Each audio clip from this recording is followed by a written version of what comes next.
امبارح الاهلي والزمالك، والنهارده فيوتشر وبيراميدز. هنكون مع حضراتكم والنتائج، واكيد طبعا تحليل كل الامور التي تخص الكره المصريه في التوقيت الحالي اللي احنا يمكن النهارده في اليوم الثاني على التوالي. الامور بالنسبه للكره المصريه صعبه شويه بعد هزيمه فيوتشر منذ قليل من الجيش الملكي المغربي. يمكن النهارده بيراميدز الفريق المصري الوحيد اللي بيفوز، ولكن طبعا فاز على ارضه مع اضعف فريق في مجموعته هو كارا التجولي، ولكن يعني اهو فوز بيخلي الى حد ما في امل في الكره المصريه اللي احنا هنتكلم عليها كتير الصراحه.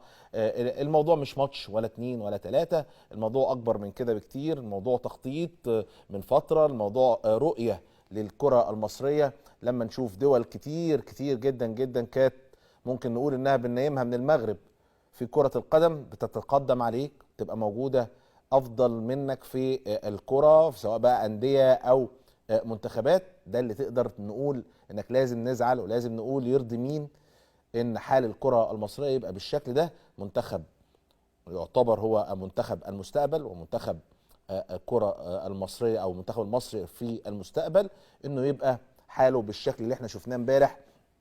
والحقيقه الكلام كتير عن الموضوع منتخب مصر الشباب، لانه كشف امور كثيره جدا جدا للكره المصريه بتحدث في الفتره السابقه، وده كان تاثيرها.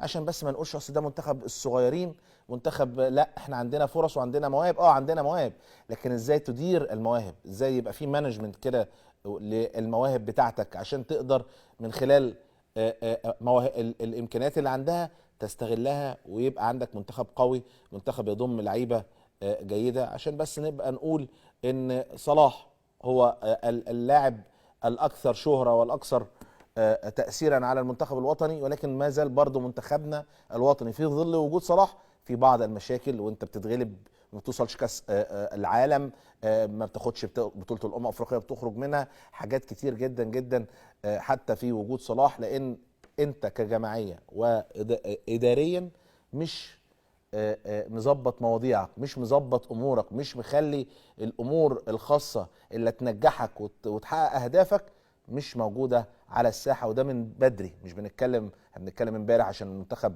خسر، منتخب الشباب خسر وخرج، لا، الموضوع من بدري. الموضوع فيه جزء من المجاملات، جزء من الصحاب، قول زي ما تقول بقى. فبالتالي مين يرضى بكده؟ مصر ما ينفعش تبقى موجوده في الحاله دي في كره القدم. واحنا زي ما بنقول كده احنا ابطال افريقيا، احنا اللي عندنا اكثر البطولات في الكره الافريقيه، سواء بقى منتخبات او انديه، حتى نادي الاهلي ونادي الزمالك ثم منتخب مصر طبعا وحصوله على بطوله الامم الافريقيه.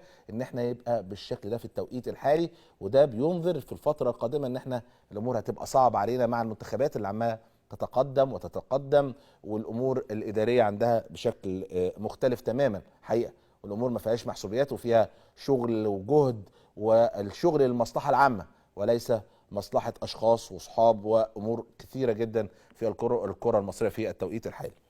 هكون